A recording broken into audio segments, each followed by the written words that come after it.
आज के हवा महल कार्यक्रम में सुनिए प्रहसन सुपर डंडा। इसके लेखक हैं परवेज वाई मेहदी।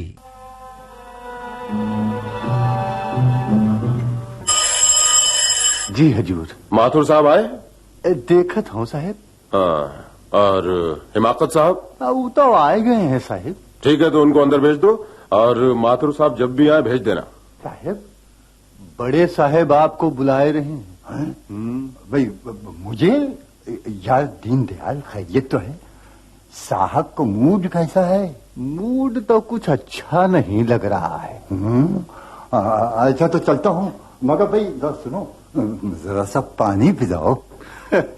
यस हिमाकत साहब, आप काम को इतना पेंडिंग में क्यों रखते हैं? आपकी कोई भी फाइल कंप्लीट नहीं है। What is all this? साहब, जल्द सादा पेंडिंग वर्क खत्म कर लूंगा। दरअसल पिछले दिनों बीमारी की वजह से पूरा काम न कर सका। Oh no mister Himakat, I don't want to listen to anything. इस हफ्ते सारा पेंडिंग वर्क खत्म हो जाना चाहिए। जी हाँ, समझे आप? इस हफ्ते सारा पेंडिंग वर्क खत्म कर दूंगा। जी हाँ, ठीक है, तो जाइए। और जी हाँ, बिल्कुल हो जाएगा, आधा हो जाएगा। Yes, come in. Good morning sir. Good morning. Mister Mathur, आप देर से आने की आदत क्यों नहीं बदलते? आप सर्विस करते हैं मजाक। जब आप लोग इतनी देर से आएंगे तो बाकी लोग भी यही आदत अख्तियार करेंगे। अंडरस्टैंड? जाइए। Yes sir. आइए माथुर साहब। अरे भाई खैरियत गुजरी? यही मैं तुमसे पूछना चाहता हूँ। अरे भाई मुझसे तो बड़े साहब बड़े खुश है कन लगे। अगर इसी तरह मेहनत से काम करते रहोगे तो मैं जल्द तुम्हारी तरक्की के लिए अच्छी रिपोर्ट भेज दूंगा। हाँ, यही सब कुछ उन्होंने मुझसे भी कहा। हाँ? मैं दांत पिला रहे थे साहब, ये नहीं कहते क्या? हाँ, मैं बात करा मैं सब सुन रहा था। और भाईजान, आप भी तो डांट सुन रहे थे। मैं भी बाहर खड़ा सब सुन रहा था। हाँ भाई, मुबारक हो। ला हाथ मिलाओ। है दोस्ती जी का नाम है।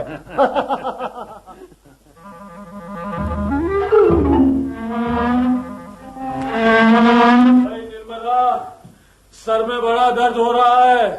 एक स्ट्रॉन्ग चाय और सर दर्द की एक गोली। क्या आज फिर साहब ने आपकी तारीफ की है? भाई निर्मला, क्या किया जाए, तुमको तो हम पर मुस्तकिल बेअतबारी का यकीन हो गया है।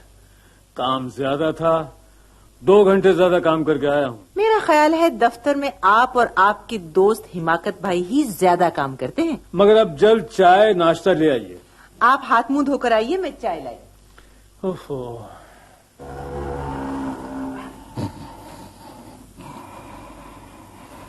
दिन निकल आया। तोबा, फजर की नमाज भी गई। अजी मैंने कहा उठिए, खासा दिन निकल आया।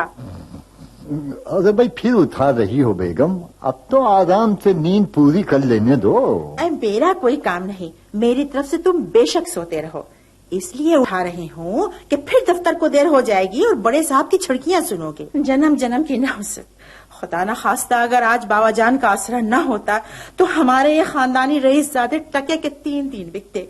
बाबा जान को खुदा सलामत रखे। उन्होंने सोने में पीला करके मुझे भेजा था।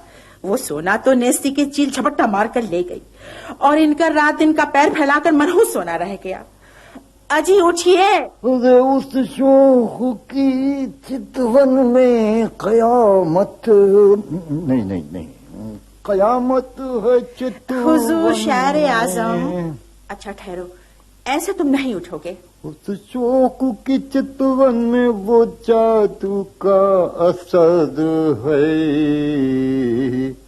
लाहौल क्या बदमजाकी है। अच्छे भले शेर की आमद थी, मगर तुमने वो क्या सत्यानाश ही कर दिया। उठते ही शुरू हो गया ना बस आपका बेतुकापन। खुद देर से उठते हैं, दफ्तर देर से पहुंचते हैं और रोते हैं मेरी जान को। अरे भाई बेगम, ये सुबह ही सुबह बड़े साहब की तरह क्यों आंखें लाल पीली कर रही हो? और नहीं तो क्या, तुम्हारे लिए प्यार और मोहब्बत के पैमाने छलकाऊं। अरे कभी भूले से भी तुम्हें काजल की डबिया लाने की तौफीक हुई? अरे भाई बेगम, इन झील सी गहरी कंवल के नक्शी कटोरों जैसी आंखों को है वो क्या काजल की क्या जरूरत है? गोरी तेरे नैना काजर बिनु कारे कारे कारे। बस भी करो अपनी बेतुकी शायरी। इस मुई शायरी ही ने तो सारे घर का सत्यानाश कर रखा है। वो तो बाबा जान को खुदा हजारी उम्र दे। अजी जो बल्कि करोड़ी उम्र दे, मगर ये सुबह सुबह बाबा जान की शान में कसीदे क्यों पसे जा रहे हैं? बाबा जान का आसरा ही तो है, तभी तो आप पैर फैलाकर चैन की बंसरी बजाते हैं। 600 रुपये में घर की गाड़ी नहीं चल सकती। बाबा जान अगर बच्चों की पढ़ाई लिखाई की जिम्मेदारी न ले लेते तो मालूम हो जाता आटे दाल का भाव। फिर देखती तुम्हारे ये आए दिन के मुशायरे कैसे जमते और कैसे चहकती तुम्हारी शायरी की बुलबुल। भाई मगर तू बात बात में मेरी शायरी की टांग मत घसी तो। किस काम की ऐसी शायरी जिससे 2 कौड़ी की आमदनी भी ना हो? अरे भैया तो सरासर इल्जाम है ये तुम्हारा मुझ पर बेगम। वो क्या, उस दिन ही तो रेडियो के मुशायरे से कितने 60 रुपए लाकर झोली में डाले थे। क्या कहने आपकी फैयाजी के, जैसे मैं फिकारन हूँ कि छोली फैलाए बैठी थी कि कब सरकार रेडियो पर गजल पढ़कर 60 रुपए मेरी झोली में डाले। आपको याद नहीं कि आपकी गजल रेडियो से नशर होने की खुशी में आपके मुफ्त खोर दोस्तों की दावत पर पूरे 100 रुपए खर्च हुए थे। वो कहाँ से आए थे? हाँ। मैं कहती हूँ क्या दफ्तर नहीं जाओगे आज? भाई कुछ आज मूड नहीं है बेगम। फिर वही मूड, इस मुए ने इस हाल को पहुँचाया है कि बरसों से छाबू के छाबू हैं आप। जरा अपने दफ्तर के साथियों को तो देखो, देखते देखते ही वो बन गए वो सुपरिंटेंडेंट। सुपरिंटेंडेंट है? अच्छा भैया क्यों कोई क्या नया ओहदा इजाद हुआ है बेगम? हाँ, वो क्या कहते हैं वही सुपरिंटेंडेंट। बात बेगम, कहीं अपने शौहरे नामदार के हक में ये दुआ न बैठना कि याद ला हमारे घर वाले को सुपर जज बना दे। वैसे बेगम आप ये नहीं जानती कि इन दिनों बंदा सुपर दंडेही के फराइज अंजाम दे रहा है। बस अब ज्यादा शेखी मत भगा रहो। यहाँ तो ये हसरत ही रह गई कि कभी तुम्हें भी तरक्की मिलती, मगर हमारे ऐसे नसीब कहाँ। तरक्की मिलती है उन्हें जो दफ्तर में वक्त के पाबंद होते हैं। अरे भाई मोहतरमा, बैठे बैठे लेक्चर ही झाड़े जाओगी कि मैं कुछ नाश्ते का इंतजाम भी करोगी? ए लो, तुम्हारी बातों में ऐसे उलझ गई कि नाश्ता बनाना ही भूल गई। जी अब नाश्ता बनाने की जरूरत नहीं है, ये जहमत न कीजिए, हम तैयार होकर चले। तुम तैयार तो हो लो जब तक नाश्ता भी तैयार हुआ जाता है। ना अब तो जाते हैं मैं कदे से मीर, अब भाई फिर मिलेंगे अगर खुदा।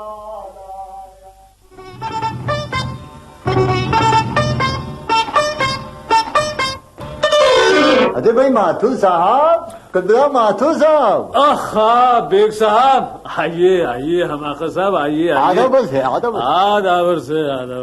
अरे भाई क्यों दफ्तर नहीं चलना है क्या? अरे भाई बिल्कुल चलना है। अरे भाई निर्मला, बेग साहब आए हैं। हाँ, जरा एक प्याली चाय और ले आओ। अरे भाई माथुर साहब, मैं घर से खा पी कर ही चला हूँ। हाँ भाई मालूम है, जब आदमी घर से चलता है तो खा पी कर ही चलता है, और कुछ नहीं तो कम से कम पत्नी की डांट खाकर जरूर चलता है। डांट? नमस्ते भाई साहब। नमस्ते भाभी, नमस्ते नमस्ते। आप वैसे कुछ दुबले नजर आ रहे हैं। शायद आप भी इनके साथ रात देर तक काम करते रहे हैं। नहीं। हाँ। इसका मतलब ये हुआ कि आप दोनों की तरक्की एक साथ होने वाली थी। तो तरक्की दोनों की? भाई माथुर। हाँ जी हाँ।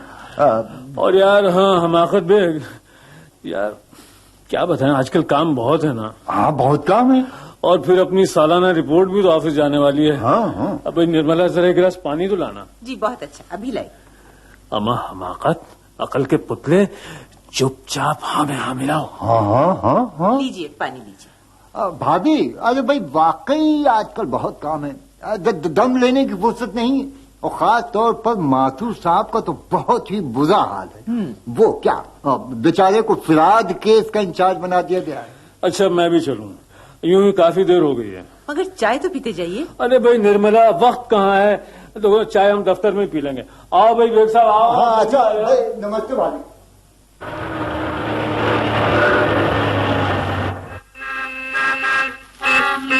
अम्मा प्यारे माथुर भाई, ये क्या गोलमाल है? वो क्या देर तक काम, तरक्की, क्या चक्कर है क्या? यार तुम निरे हमाकती हो, नहीं समझते? मियाँ दफ्तर में बड़े साहब की डांट डपट और झिड़कियां सुनने के बाद कम से कम आदमी को घर में तो सुकून मिलना चाहिए। हाँ बिल्कुल मिलना चाहिए। अब घर की हालत तो तुम जानते ही हो कि हमारे घर की मालकिन अपने को बड़े साहब से भी बड़ा समझती है। अरे भाई यही तो हाल अपने घर का भी है। अब बताओ ना बेचारा शौहर क्या करे। आखिर अपने हक के शौहरियत को हासिल करने के लिए देखो ना 2-4 झूठ तो बोलने ही पड़ते हैं। हाँ हाँ। वरना अगर आदमी तुम्हारी तरह घर में भीगी बिल्ली बना रहे तो बस हो लिया जीना। हाँ तो ये बात है। अरे भाई तुम्हारा जवाब नहीं, मैं वाकई घाटे में हम रहे। अगर पहले ये भेद हमको मालूम हो गया होता तो वो क्या हम भी खुद को घर में बड़े साहब से कम न समझते। कोई बात नहीं, कोई बात नहीं, जहाँ से जागे वहीं से सवेरा। लाओ मेरा हाथ। लाओ हाथ में लाओ।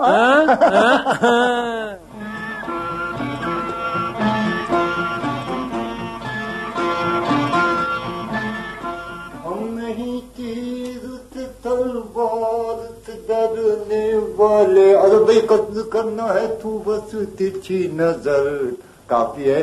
अरे भाई बेगम जय इधर आइए। हमें नहीं सुनती? अरे भाई आइए ना बेगम, चलो। क्या है? घर में कदम रखते ही बस। अरे ये क्या, आज तो तुम्हारे तेवर ही निराले हैं। ये फूलों का हार, मिठाई का डब्बा, बात क्या है? बात बेगम मत पूछिए। अरे भाई धमाका कहिए, मुआवजा कहिए।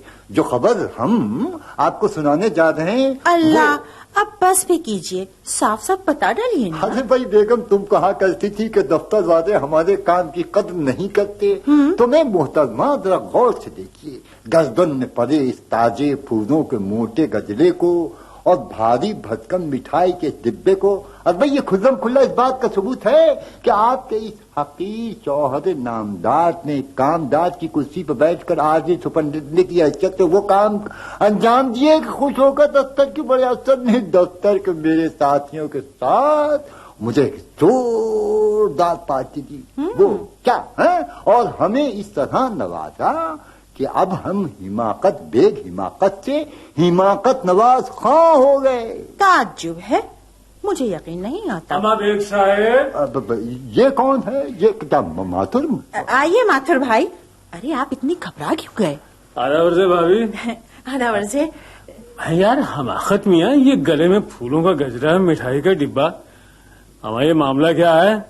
कहीं अपनी शादी का पुराना किस्सा फिर से तो नहीं दोहरा रहे? अम्मा बस तुम बच्चों। माथुर साहब, क्या आप दफ्तर आज नहीं गए? हैं? आप क्या कह रही हैं? हम दोनों दफ्तर से ही तो आ रहे हैं। इन्होंने आपको बताया नहीं कि ये मेरा साथ छोड़कर मिठाई का डिब्बा और फूलों का गजरा खरीदने चले गए थे? तो अब आया मेरी समझ में, क्यों इन्होंने 20-25 रुपए खर्च करके सवांग रचाया सिर्फ छूटा रोब झाड़ने के लिए। माथुर भाई, बड़े साहब ने इनको सुपरडंडा की कुर्सी पर अच्छा काम करते देखकर एजाज में पार्टी दी है।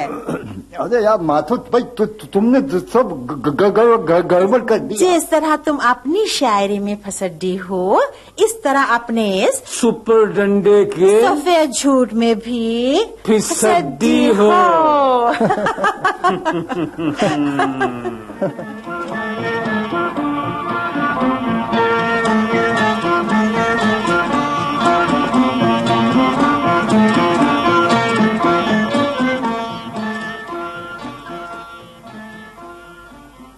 अभी आपने परवेज वाई मेहदी का लिखा प्रहसन सुना, सुपर डंडा।